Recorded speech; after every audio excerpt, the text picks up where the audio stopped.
오늘 봉독한 말씀 중심에서 보는 것에 정복당한다 라는 제목의 하나님 말씀 전합니다. 지난 시간까지 우리는 믿음의 조상 아브라함이 갈대아 우르를 떠나고 그 다음에 하란을 거쳐서 아브라함의 아버지가 돌아가신 뒤에 하란에서 다시 남쪽으로 계속 진행하여 내려와서 가나안 땅 모래 상수리 나무 아래에 거하면서 가나안 우상숭배의 중심지였던 그곳에서 하나님께 단을 쌓으면서 살았던 아브라함. 그러다가 점점 헤브론 지역 남방이라고 하는 네게부 사막 쪽으로 내려가다가 거기서 또 살던 중에 기근을 만나서 이제는 애굽으로까지 내려가야 했던, 거기에서 참 위기를 만났지만 그 아내를 하나님이 다시 되돌려 주시고 애굽에서 그 백성을 다시 불러내시고 하나님께서 아브라함에게 다시 한번 나타나셔서 내가 이 땅을 너와 네 자손에게 줄 거다 확인시켜 주시면서 아브라함은 다시 또 베델과 아이 사이에서 단을 쌓고 살았던 거기까지 보았습니다. 하나님은 그 백성을 반드시 지키신다고 하는 그런 뜻에서 우리는 하나님을 의로우신 하나님 이렇게 말하고 있습니다. 하나님이 의롭다고 하는 것은 하나님이 계획하시고 언약하신 것은 절대로 변함이 없이 뜻을 이루시는 하나님이시라는 것을 말해주는 것입니다. 그래서 아브라함을 애굽에서 끌어올리신 것처럼 기근 때문에 내려갔지만 또 그 자손들이 기근 때문에 요셉의 시대에 야곱이 또 내려갔지만 하나님은 그들을 애굽에서 꼭 이끌어 올리시는 분이셨습니다. 예수님께서도 오셔서 애굽으로 잠시 피신하셨다가 다시 돌아오셔서 모든 사람들이 광야의 인생의 길에서 실패했지만, 광야에서 범죄했지만, 광야에서 멸망받아야 마땅했지만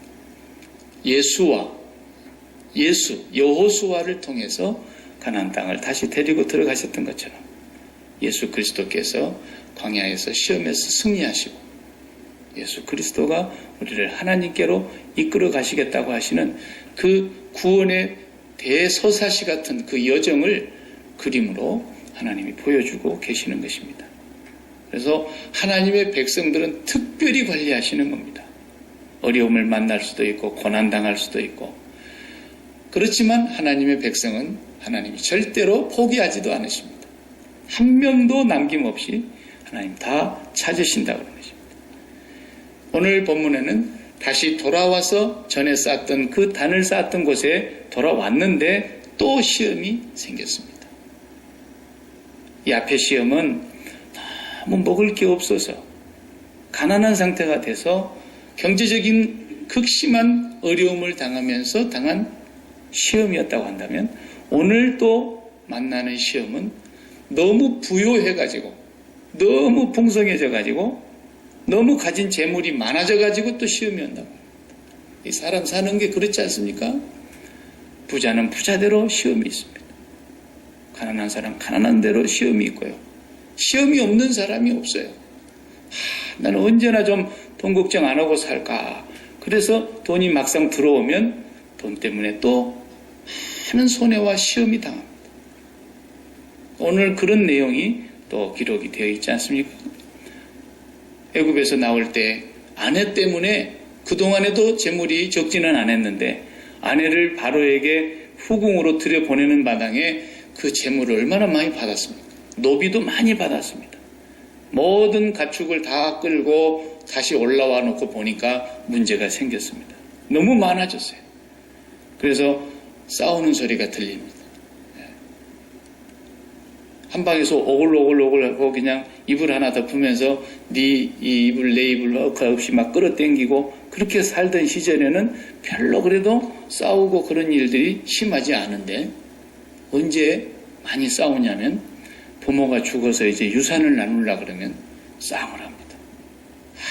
정말 그렇게 뭐 언니야 오빠야 누나야 동생아 뭐 그렇게 지냈던 사람들도 그 재산 나누려고 그럴 때 보통 문제가 아니더라고요. 많고 적고가 틀려요. 우리나라에 그만큼만 가지고 있으면 죽을 때까지 써도 다 못 쓰고 돈으로 관을 만들어 가지고 가도 다 못 쓰겠더만 그래도 재벌 2세들 그거 보십시오. 유산 싸움하면서 세상에 망신살 뻗쳐가지고 얼마나 추한 모습을 보입니까? 부자가 돼도 보통 문제가 아닙니다, 이게. 그래서 참 오늘 본문을 보면서 우리가 그리스도인들이 살아가면서 아브라함의 자손들이 우리 아닙니까? 아브라함이 우리 믿음의 대표 주자 아닙니까? 그러면 아브라함이 살아가고 있는 그 모습과 우리하고는 그저 다른 것이 뭔만 다르냐면 우리는 지금 인터넷이 있어요. 우리는 지금 그 나귀 타고 다니던 약대 타고 다니던 그런 시절이지만 우리는 자동차 타고 다니는 것만 다르고 많이 안 달라요. 사람 사는 동네가 똑같습니다. 그 나름대로 그곳에 고난이 있단 말이죠. 복을 주겠다 그랬고 복의 근원이 되게 해주겠다 그랬는데 복이 되게 하고 복의 근원이 되려면 아브라함은 어디 있어야 되는 것이 맞느냐 하면 당대 최고 문명의 발상지였던 메소포타미아 갈대아 우르에 있어야 맞는 거예요. 그 중에서도 가장 또 중심이 되는 도시 하란에 있어야 맞는 거예요. 그러나 하나님은 복을 주시겠다 그러고 복의 근원이 되게 하시겠다 그래 놓고 복이 있는 자리라고 할 수 있는 그 메소포타미아의 가장 문명이 발달된 발상지에서 끄집어 내버리는 거예요. 그리고 광야 속에 밀어 넣어버리면서 내가 너를 복준다. 그러면 그 후손들이 오늘 우리들이고 그분이 멀리서 예수 그리스도를 바라본 것처럼 우리도 그리스도를 똑같이 바라보고 살아가는 사람들인데 그분이 받은 복이 그런 복이라면 우리도 뭔가 복이 같아야 된다는 얘기죠. 복이 똑같은 거예요. 아브라함이 받은 복하고. 그 백성 야곱의 자손들이 12지파가 다 내려가서 애굽에서 번성했어요. 그들에게 복 주시겠다 그래놓고 내가 너의 조상 아브라함에게 약속한 복을 이제 주리라 그러면서 끄집어 내버리는 거예요. 당대 최고의 또 문명이 발달해 있는 이집트의 나일강의 그 물 좋고 초원지대에서 끄집어 내버리는 거예요. 그리고 어디로 또 밀어내? 또 광야로 밀어내는 거예요. 그리고 내가 너희들 복 줄게 이러시는 거예요. 진짜 복을 주려면 거기 좀 가만 놔버려 두고 거기서 그냥 이집트라는 나라를 없애버리고 너희들이 다 차지해라. 그게 복이죠. 그런데 그렇지 않다는 거예요. 하나님은 뭔가 우리에게 말씀하고 있는 복이 다른 거예요. 이 세상 사람들이 생각하고 있는 복, 그건 아니라는 거예요. 그러니까 예수님이 오셔서 제일 먼저 입을 열어 가르쳐 가라사대 심령이 가난한 자는 복이 있나니 복설교부터 먼저 했어요. 근데 우리가 말하는 오복이 아니잖아요. 복은 세 개도 얹혀갖고 팔복으로 주셨는데 세상 사람들이 찾는 복이 거기에 없잖아요. 끝까지 하나님의 백성들이 가는 그 길에 아브라함의 자손들은 똑같다는 거예요. 그렇게 살아야 된다는 걸 아브라함이 표본으로 보여주고 있는 대표자인 것입니다. 그러니까 세상 사람들이 갖고 있는 복이 없다고 아이고 지지리도 나는 이렇게 궁상맞게 살까 복도 없어 이런 말을 하는 것은 잘못된 거예요. 진짜 복이 뭔지를 잘 모르고 이미 복을 받았는데도 복을 볼 줄 아는 눈이 안 열렸거나 관점이 달라서 그러는 거예요. 그래서 오늘 성도 가운데 두 사람의 모습을 보여주고 있네요. 롯도 하나님의 백성이고 아브라함도 하나님의 백성이에요. 둘 다 구원받은 백성이에요. 근데 한 사람은 어떻게 살아갔습니까? 아브라함의 모습이 있고 한 사람은 롯의 모습이 있다. 롯은 세상 사람이 아니에요. 성경은 롯이 구원받았다고 분명히 명시하고 있어요. 구원받은 롯인데도 어떻게 살았느냐? 비참하게 살았어요. 그래서 하나님의 백성이지만 우리가 마귀에게 속으면 이렇게 살아가는 백성도 생길 수 있다는 거예요. 너무너무 비참하게 살았어요. 너무너무 부끄럽게 살았어요. 너무너무 고통을 많이 당하면서 살았어요. 그러면 안 되죠. 그래서 두 사람의 모습, 성도의 두 사람의 모습이 오늘 본문에 기록되어 있는 것을 보게 되는 겁니다. 재산이 많아져서 오늘 6절 보면은 그 땅이 그들의 동거함을 용납지 못하였으니 그들의 소유가 많아서 동거할 수 없었습니다. 그러므로 아브라함의 가축의 목자와 롯의 가축의 목자가 서로 다투고 그 지방 사람들이 거기 함께 살면서 다투는 모습을 봤다는 거예요. 아브라함이 롯에게 이르되 우리는 한 골육이라 나나 너나 내 목자나 너의 목자나 서로 다투게 하지 말자. 대부분의 이 분쟁이 바로 어디나 사람 사는 것이면 소유 때문이에요. 우리도 육신을 갖고 있기 때문에 먹어야 되고 입어야 되고 쉴 곳이 있어야 되기 때문에 우리도 그런 분쟁과 염려가 생긴다는 겁니다. 너무 가난해도 문제 생기고 너무 부해도 문제 생기고 그래서 잠언에 보면 유명한 그 잠언의 기도가 있지 않습니까? 잠언 30장에 하나님 내가 기도하오니 죽기 전에 내 소원을 들어주십시오. 그 기도 내용을 보면 이렇게 했어요. 잠언 30장 8절에 곧 허탄과 거짓말을 내게서 멀리 하옵시며 나로 가난하게도 마옵시고 부하게도 마옵시고 오직 필요한 양식으로 내게 먹이시옵소서. 주기도 어머니예요. 그냥 일용할 양식을 주시옵소서. 혹 내가 배불러서 하나님을 모른다. 여호와가 누구냐 할까 하오며 혹 내가 가난하여 도적질하고 내 하나님의 이름을 욕되게 할까 두려워합니다. 그랬어요. 너무 부자도 너무 가난해도 하나님 앞에 욕이 될까 같습니다. 하나님 내게 꼭 필요한 은혜만 주십시오. 성경은 그래서 우리 그리스도인들이 예외가 아니라는 것을 계속 경고하고 있습니다. 예수님 그러셨죠? 예수님도 그걸 인정하시고 하신 말씀이에요. 얘들아 하나님과 돈은 절대로 겸하여서 섬길 수가 없는 거다. 예수님이 돈의 그 권위와 권세와 능력이 얼마나 크다는 걸 아시기 때문에 하나님과 동등된 자리에다가 놓고 비유를 했다니까요. 하나님과 재물은 동시에 섬길 수 있는 게 아니다.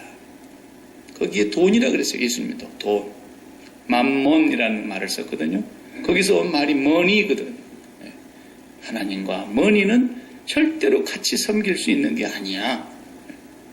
하나님을 섬기는 사람이 있는가 하면 돈을 섬기는 사람이 있는 것이지 하나님과 돈을 같이 섬길 수는 없는 거야. 이걸 주님이 분명히 말씀하셨어요.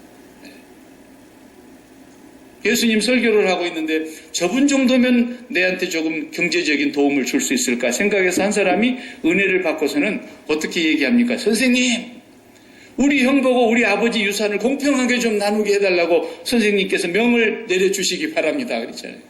그러니까 예수님이 기가 막혀. 이 사람아 내가 무슨 물건 나누는 사람인 줄 아나? 내가 너희가 나를 무슨 재판장으로 세웠어? 그러면서 화제를 바꾸셨어요. 어리석은 부자 얘기를 했어요. 소출이 많이 생겨가지고 어떻게 할고 고민하다가 큰 창고를 헐어버리고 크게 넓혀서 가득히 쌓아놓은 그 어리석은 부자 얘기를 예수님이 그때 하신 거예요. 그러면서 삶과 마음의 탐심을 물리치라. 사람의 생명이 그 소유의 넉넉함에 있지 아니하니라 그랬어요. 그게 복이 아니라는 거예요. 복이 아니라는 거예요. 오히려 부자가 와서 영생을 어떻게 얻겠습니까? 얘기했다가 네 재산을 많은 걸 주님이 아시고 가서 다 팔아서 가려는 사람들한테 주고 온나? 이랬다가 그 사람도 걱정하고 괜히 돌아가고 말았어요. 그 설교를 들으면서 너무 사람들이 그 가르침에 탐복을 하고 있다가 자기도 설교를 해봤지만 저렇게 설교를 잘하는 분 내 처음 봤다 그래가지고 선생님 내가 선생님을 따르겠습니다. 어떤 서기관이 따라왔잖아요.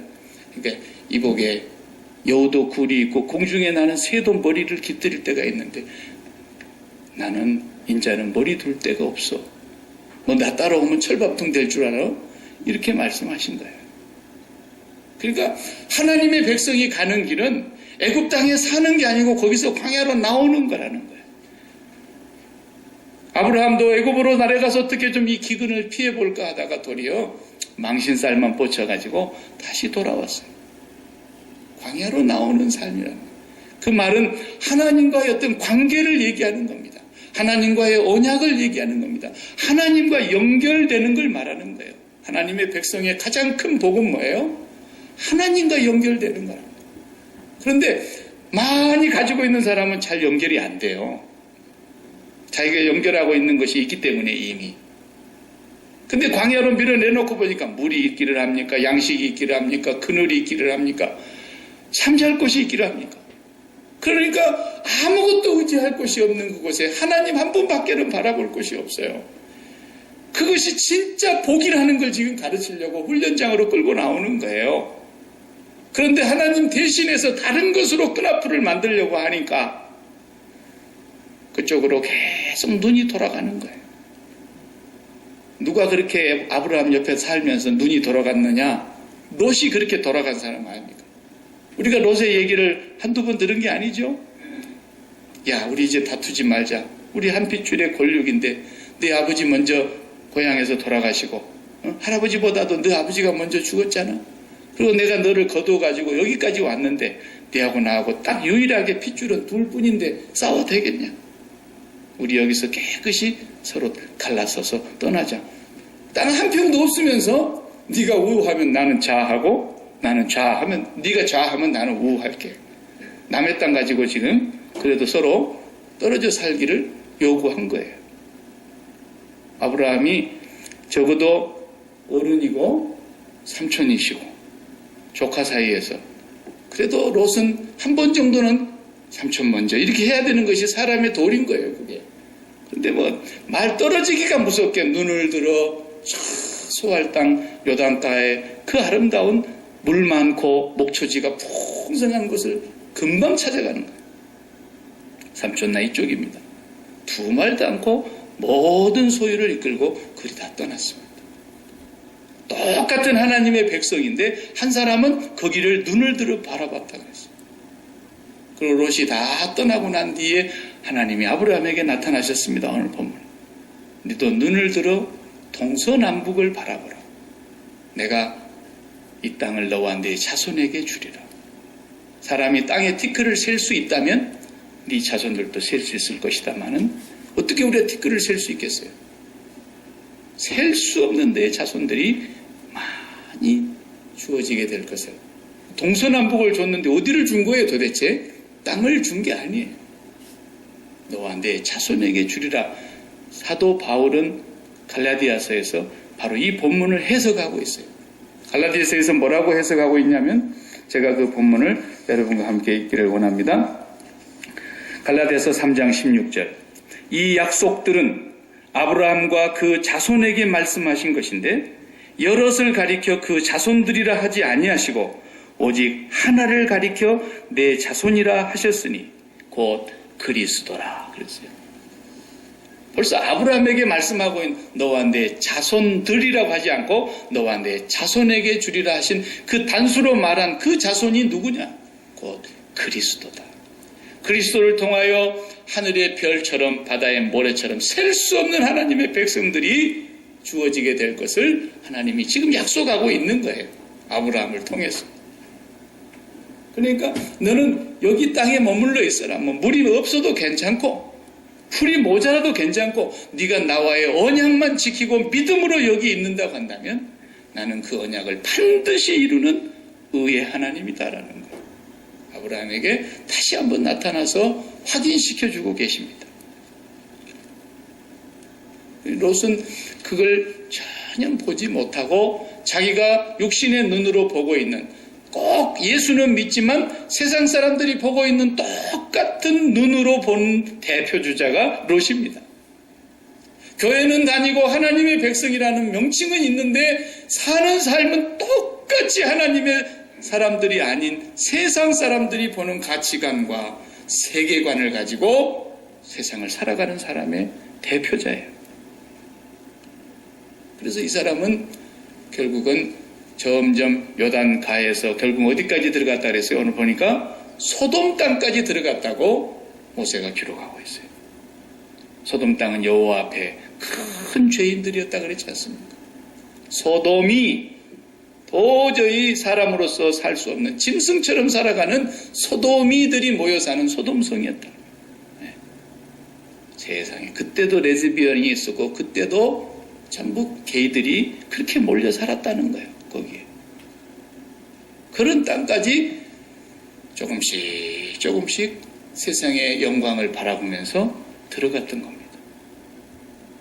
그런데 스데반 집사님이 사도행전 7장 2절에 설교할 때 그 사도행전 전체 7장이 다 스데반 집사님의 설교 내용인데 아브라함을 언급하는 2절에 보면은 아브라함이 하란에 있기 전 그의 조상들이 살았던 메소포타미아에 있을 때에 영광의 하나님이 그에게 보여 너는 너의 본토 친척 아비의 집을 떠나 내가 너에게 지시할 땅으로 가라 하였으니 그렇게 설교하잖아요. 처음 설교 시작.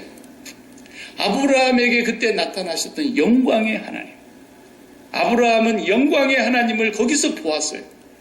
그리고 그 영광의 하나님을 따라서 가나안 땅에 왔고 애굽 땅에 기근으로 인해서 잠시 내려갔다가 깜짝 놀란 것은 와, 영광의 그 하나님이 나의 가족과 나의 모든 일행이 가고 있는 이 길을 보고 계시는구나. 내 아내가 거기서 절대절명의 위기 속에서 하나님이 세계 대제국의 가장 큰 권세를 가진 바로도 벌벌 떨도록 꼼짝 못하게 하시고 우리를 거기서 건져내시는구나. 아브라함은 그걸 보면서 다시 옛적에 단을 쌓던 그 고향 땅 같은 모래 상수리 나무 그리고 헤브론 땅 거기서 평생을 살고 거기서 무덤자리를 사고 거기서 아내와 자손들이 묻히는 거기에서 여생을 보낸 거예요. 거기서 살았어요. 영광의 하나님을 보면서 살았어요.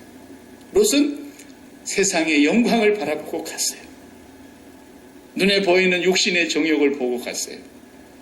그리고 안목의 정욕대로 갔어요. 이 세상에 누구든지 다 자랑할 만한 자랑거리를 따라간 거예요. 그래서 꼭 그것이 하와가 바라보고 있었던 그 먹음직스럽고 그 보암직스럽고 지혜롭게 할 만큼 탐스럽기도 한 그 길을 따라간 거예요.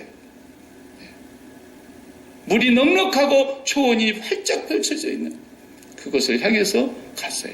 양심에는 하나님을 모시고 살면서도 계속 그 길을 바라보고 갔다고 성경은 말하고 있어요. 그는 하나님을 믿었어요. 그래도 그쪽으로 계속 가다 보니까 결국은 사람은요 보는 대로 정복을 당하게 돼 있어요. 보는 것에 의해서 마음을 다 빼앗기게 돼 있다 그 말이에요. 그것이 에덴 동산까지 거슬러 올라가 보면 분명하잖아요. 눈으로 보는 것을 말하는 것이 아니라 사람은 보는 것이 두 가지예요. 눈으로 하나는 보고 하나는 마음으로 보는 건데 마음으로 보는 것이 진짜 보는 겁니다. 그 사람이 마음으로 계속 깊이 중심을 들여다보고 있는 그것이 바로 보는 것이고 그 보는 것의 대상이 무엇인가는 나도 모르고 여러분도 모르고 자기만 아는 겁니다. 하나님만 알고 계시는 겁니다. 그 보고 있는 그 대상이 내가 믿는 대상인 것입니다. 그 보고 있는 그 대상이 나에게 기쁨을 줄 것이라고 생각하고 내 인생 내 팔자를 바꿔줄 거라고 생각하고 나에게 행복과 나에게 삶의 만족을 갖다 주리라고 생각하고 늘 내 마음이 바라다보고 있는 그것이 내가 지금 믿고 있는 대상입니다. 근데 입으로는 하나님 할 수는 있지만 눈으로는 하나님을 바라보는 것 같지만 진짜로 믿는 대상은 내 마음이 바라다보고 있는 것입니다. 하와가 거기를 바라다보다가 결국 하나님을 벗어버린 것입니다. 내가 눈이 밝아지면 내가 좋은 것을 내가 찾아갈 수 있고 내가 결정할 수 있고 내가 판단할 수 있고 내가 다 선악을 이제는 결정하며 죽지도 않는다는데 그래서 하나님을 벗고 거기를 바라다보았다. 여러분 마음속에 무엇을 바라다보고 있는가 매일 확인해야 됩니다. 걱정하고 있습니까? 뭔가를 바라다보고 있기 때문에 걱정하는 거 아닙니까? 두려움이 몰려왔습니까? 낙심이 되고 염려가 됩니까? 화가 치솟습니까? 다 마음이 뭔가를 바라보고 있기 때문에 그렇습니다. 그 마음이 바라다보고 있는 것이 주님이라면 그럴 리가 없습니다. 그때마다 빨리 돌이켜야 합니다. 다시 십자가로 돌아와야 합니다. 자기가 그 동산 중앙에 서서 그 중앙의 자리를 차지하고 자기가 모든 것을 계획하고 판단하고 소원하는 그 삶에서 죽음이 온 것입니다.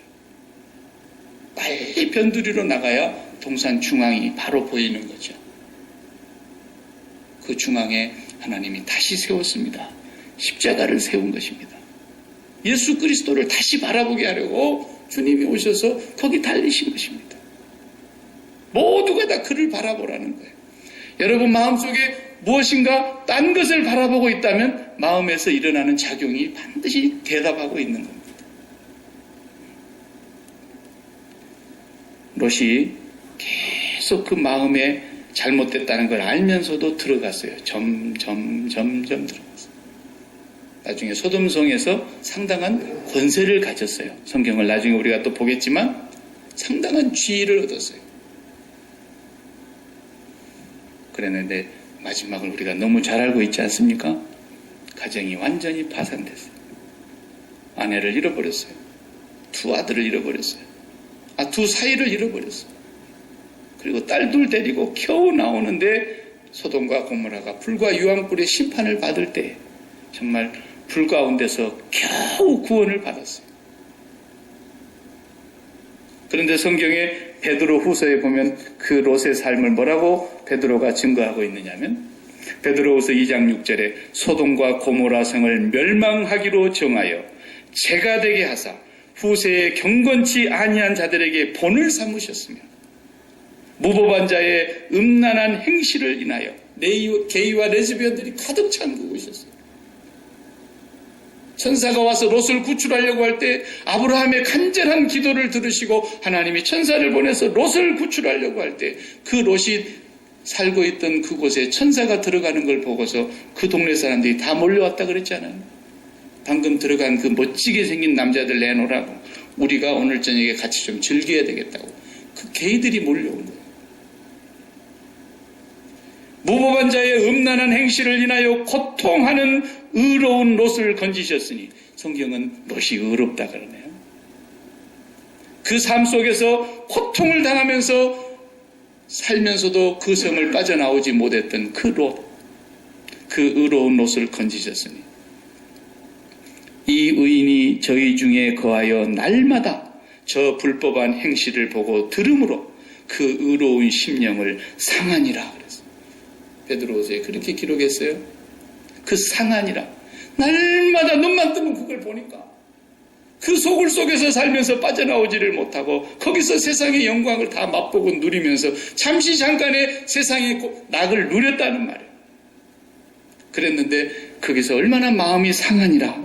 그 상하니라라는 말이 헬라어로 보니까 바사니조라는 단어를 썼는데 그 단어의 뜻이 고문을 당하다는 뜻이에요. 사람을 이렇게 막 고문시키는 거 있잖아요. 얼마나 그 삶이 고통스러웠는지, 그렇게 고통스러운데도 거기를 안 빠져나가고 거기에 묻혀서 살고 있는데 하나님은 아브라함을 생각하사 롯을 구원하셨어요. 그리고 꺼내셨어요. 그런데 우리가 그 결국을 알지만 얼마나 짐승같이 롯도 살았습니다. 똑같은 하나님의 백성이랄지라도 아브라함처럼 살아가는 사람이 있고 롯처럼 살아가는 백성이 있다는 것을 오늘 우리에게 말씀하려고 후세에 경건치 아니하는 자들에게 본을 삼으셨다고 성경이 기록하고 있습니다. 우리는 보는 대로 그 보는 것에 의해서 우리의 마음이 반드시 정복을 당하게 되어 있어요. 결혼 전에 젊은 연인들도 연애하려고 할 때 내가 연인을 찾으려고 하면은, 그리고 연인을 찾게 되면은 그 마음이 완전히 그리 가는 거 아닙니까? 평상시는 안 보였던 연인이 이제 마음이 그리 완전히 딱 붙어가지고 마음이 사로잡히면 빨간 신호등을 봐도 연인의 얼굴이 보이고 가로등 불빛을 봐도 연인의 얼굴이 보이고 이제 설날 보름달을 봐도 연인의 얼굴이 보이고, 그건 뭐예요? 내가 마음이 보고 있었던 그 사람에게 내 마음이 정복당했다는 거예요. 정복당했다는 거예요.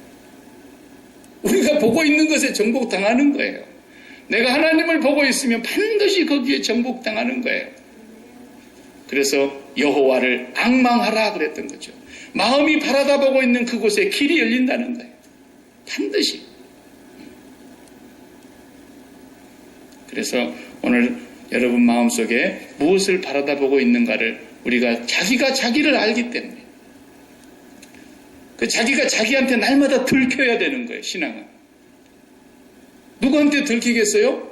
내가 내한테 들키는 거예요. 아이고 내가 오늘 또 잘못 바라보고 있다. 엉뚱한 거 바라보고 있으니까 내 마음이 이렇게 요동을 치는구나. 내 마음이 이렇게 걱정이 생기는구나.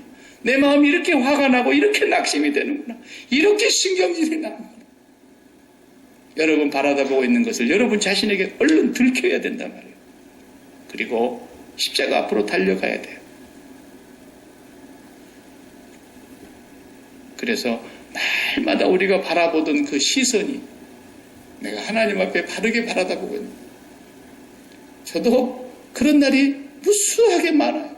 저는 뭐 안 그래가지고 멀쩡해서 그런 여러분한테 이런 얘기하는 줄 아십니까? 아니에요. 엉뚱한 것이 바라다 보여지는 순간에 내 마음속에 요동을 치면 잠시 모든 일을 멈추고 눈을 감고 주여 하고 주님의 십자가를 바라다 봅니다. 주님의 십자가를 또 좀 더 깊이 묵상합니다. 그러면 거기서 주님의 십자가 위에 달리신 그 모습에서 저를 보게 됩니다. 세상에 제가 저기 달렸군요. 세상에 내가 이렇게 악한 사람이군요. 내가 이렇게 더러운 죄인이군요. 주님의 십자가 앞에서 그 재물과 나를 동일시하면서 다시 한번 주님 앞에 회개합니다. 그리고 주님을 바라다 보면서 내 마음에 모든 것이 다시 자리를 정상으로 찾는 거예요. 다윗이 그렇게 살았어요. 항상 시편을 보십시오. 여호와는 나의 목자, 나의 산성, 나의 요새, 나의 피난처, 나의 여호와밖에 없어요. 다윗이 넘어질 때는 여호와를 바라보지 않고 그 여인을 바라다 보다가 한 번 넘어졌어요. 솔로몬도 여호와만 바라보겠다고 저는 지혜를 주십시오. 하나님께만 듣겠습니다. 지혜로운 마음을 종에게 주사. 그 지혜라는 단어가 듣는 마음이라는 뜻의 합성어거든. 듣는 마음. 나는 하나님께만 듣겠습니다. 나는 출입을 알지 못하는 어린 아이입니다.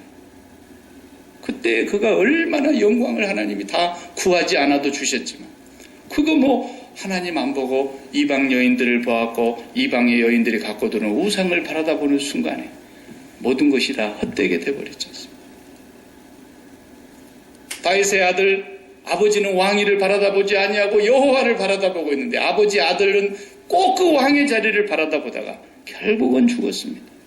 하나님이 허락지 않으시는 걸 계속 바라보니까 압살롬은 압살당해 죽었고 그 다음에 또 아도니의 아들도 또 자기가 그것을 하나님이 주시지 않는데 계속 바라다 보다가 솔로몬에게 또 죽고 바라보지 않아야 될 것들을 바라다 보다가 결국은 끝나버리는 겁니다. 우리가 그런 생을 다시는 되풀이하지 않게 하기 위해서 그 롯의 삶을 통해서 후대에 경건치 아니한 자의 삶의 모습도 모본으로 기록을 해놓고 있는 거예요. 매일매일 뭘 바라다 봐야 되는가는 여러분들이 여러분 마음에 들키시기 바랍니다. 그리하면 여러분 일생에 넘어지지 아니하고 하나님 여러분을 끝까지 붙들고 아주 아브라함 때 그림을 보여주셨지 않습니까? 하나님은 절대로 그 택한 백성을 놓치지 않으시고 하나님이 데리고 가신다는 거죠. 그 믿음 위에서 우리는 오늘 또 하나님을 바라보면서 에덴 동산에서 잘못 바라봤던 우리의 조상들의 그 눈이 이제는 주님의 십자가를 다시 바라다보면서 우리의 복은 이 세상의 팔복이 아니라는 걸 또 확인하면서 매일매일 찬송하면서 가시기를 축복합니다. 기도하십시다.